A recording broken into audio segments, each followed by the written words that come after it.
एक दफा का जिक्र है कि एक गांव में कई महीनों से बारिश ना हुई थी। गर्मियों के दिन थे, इसीलिए सब गांव वाले गर्मी से मरने लगे और दुआ करने लगे कि जल्द बहुत जोर की बारिश हो जाए ताकि सबकी गर्मी से जान छूट जाए। मगर हर रोज सूरज निकलता तो तेज धूप निकल आती और सब लोग इससे बचने के लिए अपने घरों में छुप जाते। मगर गीता और उसकी माँ इस तेज धूप में भी बाहर बैठी रहती थीं, क्योंकि उनका कोई घर नहीं था।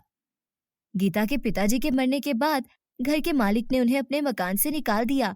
तब से लेकर वो दोनों माँ बेटी गांव से दूर एक वीरान सुनसान जगह पर रहती थीं। गीता की माँ अर्चना बहुत मेहनती थी।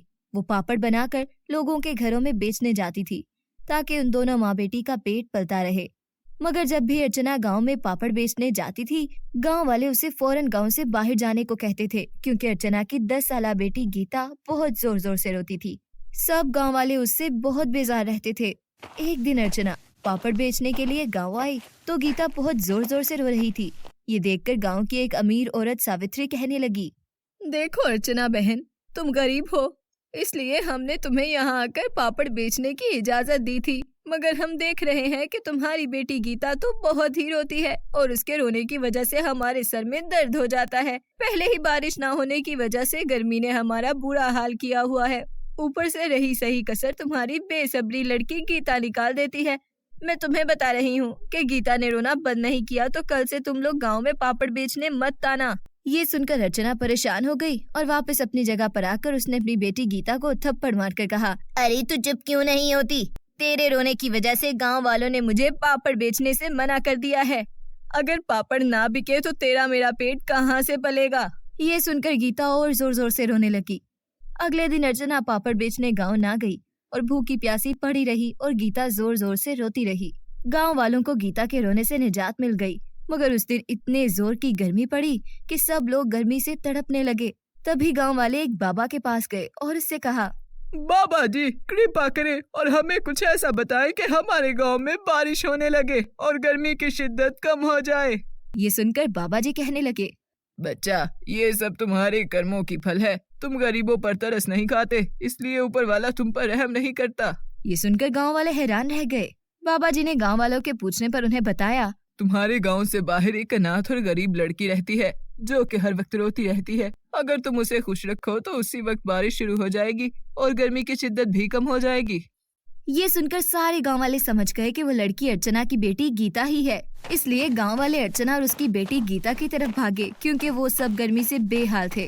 वहाँ जाकर किसी ने गीता के सामने खाना रखा और कहा, अरे मेरी प्यारी गुड़िया, तुझे भूख लगी हुई है, ये बहुत मजेदार खाना है, जल्दी से खा ले। ये सुनकर गीता ने खाने की तरफ देखा और फिर से रोना शुरू कर दिया।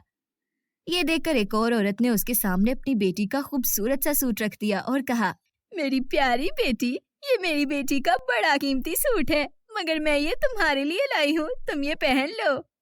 ये सुनकर गीता ने उस सूट की तरफ देखा और फिर से रोना शुरू कर दिया। यूं बारी बारी सारे गांव वाले गीता के लिए कुछ ना कुछ लेकर आए, मगर गीता का रोना ना बंद हुआ।